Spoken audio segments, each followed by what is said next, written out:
Мы пронесем через года. Мы пронесем через года.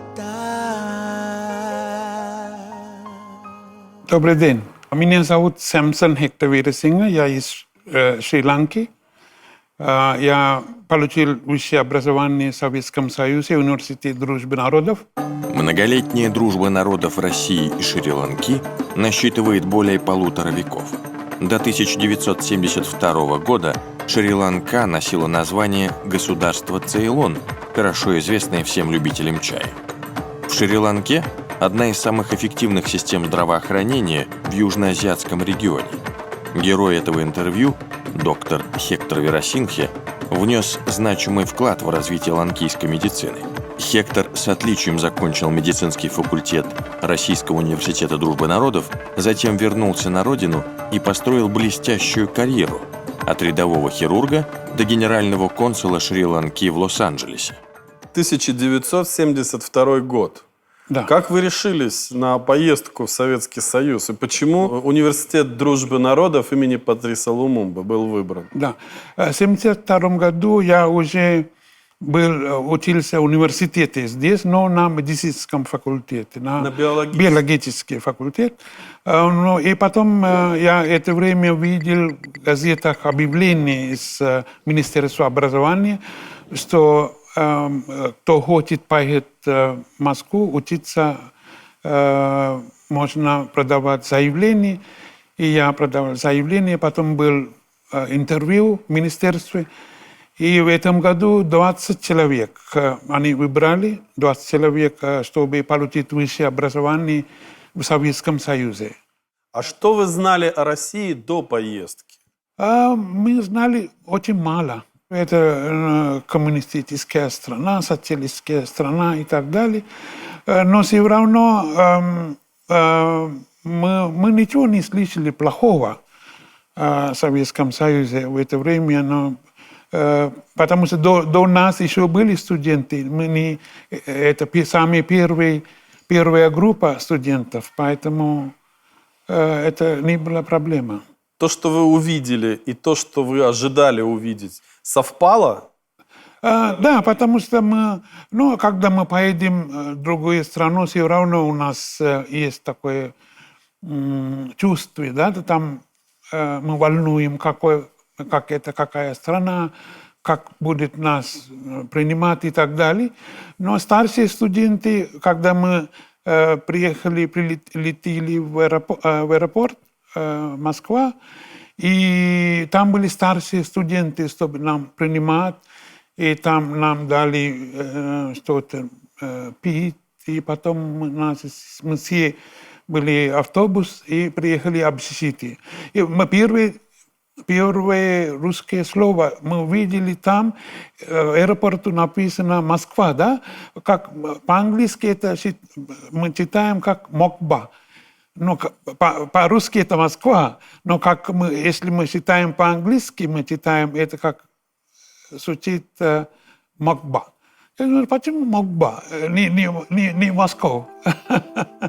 И потом у нас были 2 недели, нам надо было проходить карантин, там это все исследования, кровь, все сделали.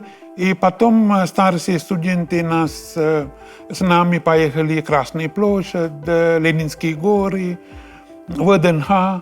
Мы смотрели, у нас было время до начала учебы, да, 1 сентября. Мы поехали где-то, по-моему, 15 августа. У нас были почти 2 недели до начала учебы. И это время мы в Москве побывали в нескольких местах, да. А представители каких стран еще учились с вами? Когда мы были на подготовительном факультете, у нас было только 3 из Шри-Ланки и 4 из Непала. Но когда мы поступили в первый курс, тогда у нас были студенты из Индии, из Африки, из Нигерии, из Ирака, из еще другие Латинской Америки страны, да. И еще советские 4. Советские тоже были. Да, 4 человека. И уже обучение шло на русском языке. На русском. После первого курса это все на русском языке, да. Трудно было первое время? Вначале было трудно, но все равно, когда даже после 3 месяцев, да, у нас был вечер, называется «Мы говорим по-русски». Да, ну, вечер мы выступали, там некоторые русские песни, там, ну, так, ну, после первого года мы могли очень свободно разговаривать, говорить по-русски, да. У нас было землячество очень сильное, у нас было 125 человек в нашем землячестве. Я был президентом 1 год нашего землячества.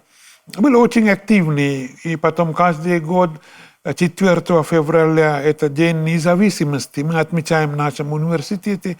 Вечером был такой, ну, после торжественной части выступает обычно наш посол, и потом наш ректор.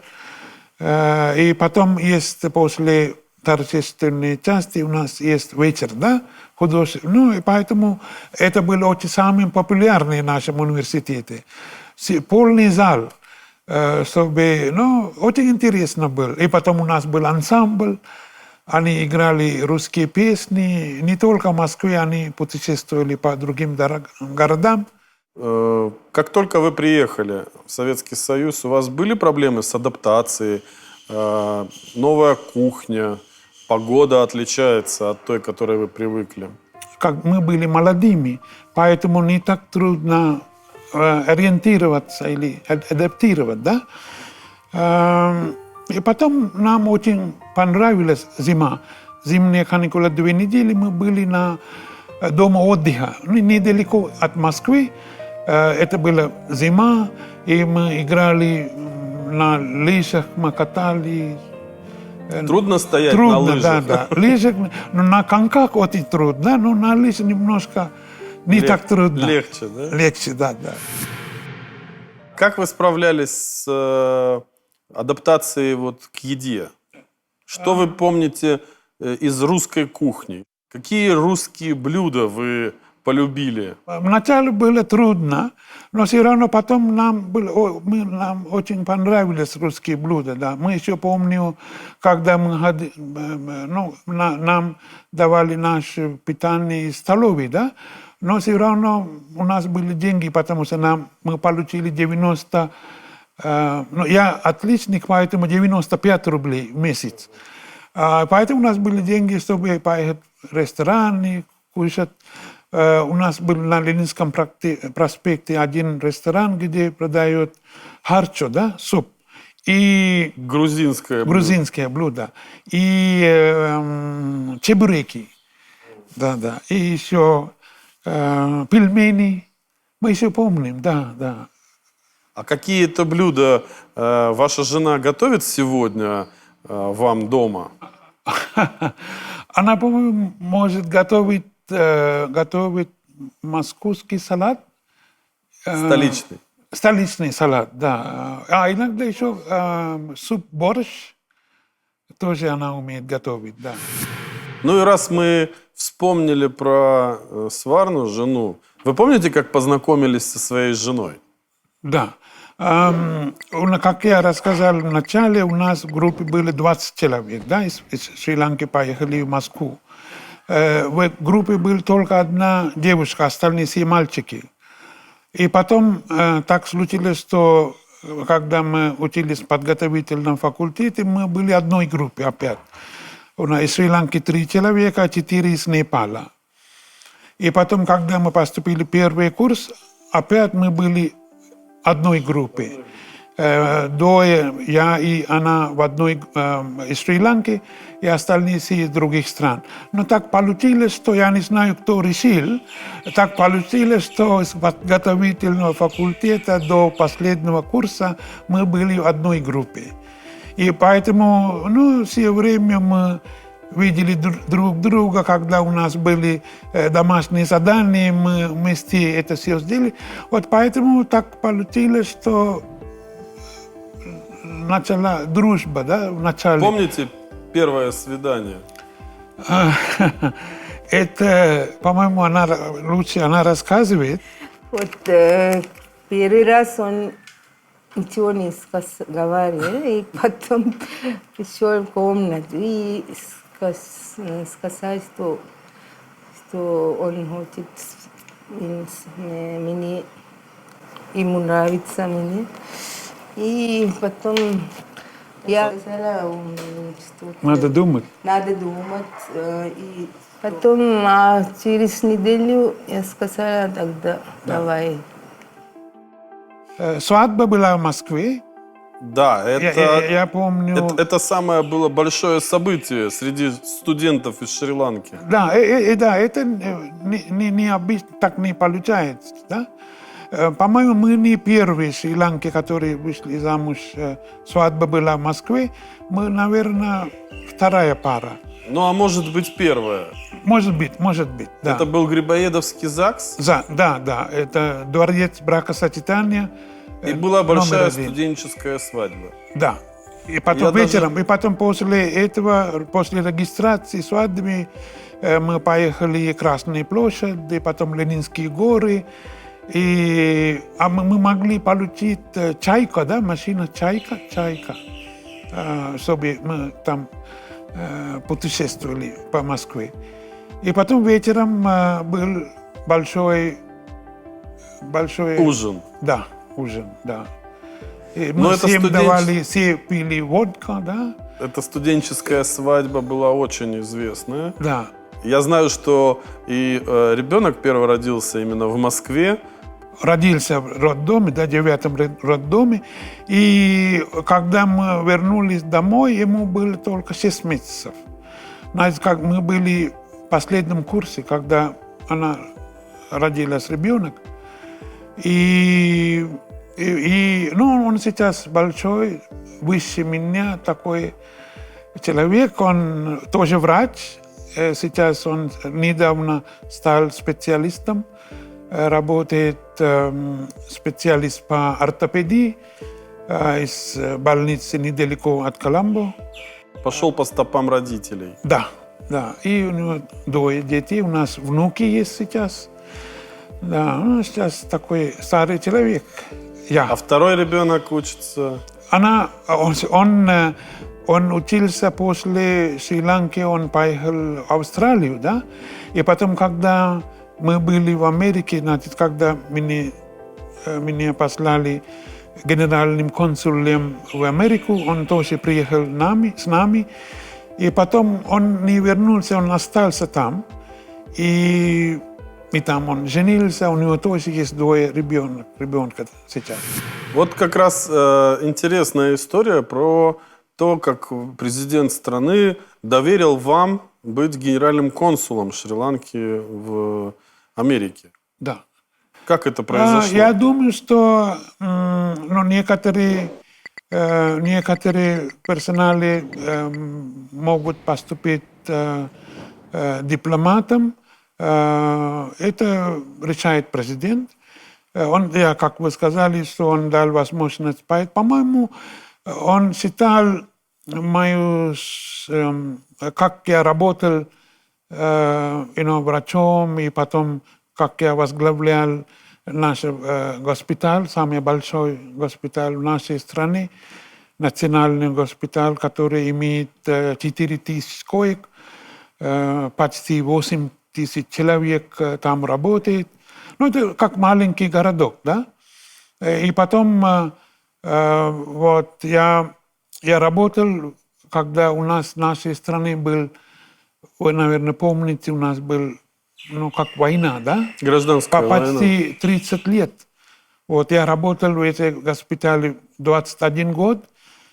Это время у нас были очень большие события, где бомбы взрывают, поэтому очень много раненых отправляют, принесут в больницу. Поэтому это была такая особая работа. И вы были руководителем этого госпиталя почти 20 лет. Да. эта организация или этот госпиталь, или эта большая больница. Поэтому он, наверное, решил, сейчас ему надо отправить в другую страну, стать дипломатом, который может говорить о нашей стране, что происходит здесь и так далее. Сложно быть дипломатом? Я думаю, что если это у нас работа, это немножко другая работа, тем, что я по сравнению с тем, я уже делал почти 34 года всего, когда я работал врачом. Другая работа, но интересная работа. Я знаю, что вы разрабатывали целую программу оказания первой помощи для полицейских и военнослужащих. Да, потому что у нас были случаи, когда они должны уметь хотя бы оказать скорую помощь, да, когда они на фронте.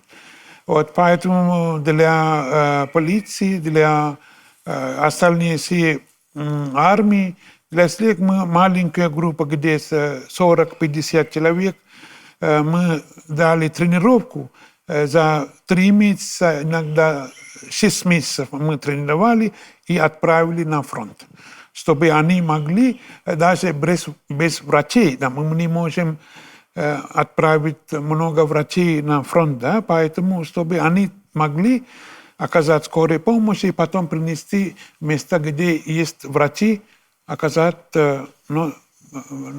дальше летит. И каждый раз, когда происходили какие-то большие события, вы становились как лицом этого госпиталя, потому что все журналисты, естественно, задают вопросы. Да, и потом это большая обязанность, да, потому что журналисты тоже есть, у них тоже есть обязанность, чтобы давать информацию всем, если что-то происходит в Коломбо, чтобы вся страна знала. Не только наши, еще другие журналисты из других стран, они взяли от меня интервью. И это была очень большая ответственность, потому что они спрашивают меня сразу, это прямая передача, да? Прямой эфир. Да, и онлайн, или как... Прямой эфир. Прямой фильм. Нет времени to do the editing. Вот, поэтому надо все очень точно. Нет времени. Не создавая паники. Да, чтобы люди все понимали, что произошло, и чтобы они были спокойны, они продолжали свои работы, да? Чтобы не... Большая ответственность. Это большая ответственность. По-моему, это очень... I did it very satisfactorily. Это было сделано с большой профессиональной И не только так. И еще они мое лицо видели почти каждую неделю за 20 лет. Поэтому вся страна меня знает. Знала вас. Потом, если я пойду, допустим, далеко от Коломбо, там говорится, это наш врач, который работал в этой больнице, это все знают. Даже знают по имени. По результатам вашей работы и вклада в систему образования вас удостоили звания «Почетный гражданин Шри-Ланки». Да, это было в 2002 году. Это большое звание, потом они решили, потому что они не только видели, я доказал, да, что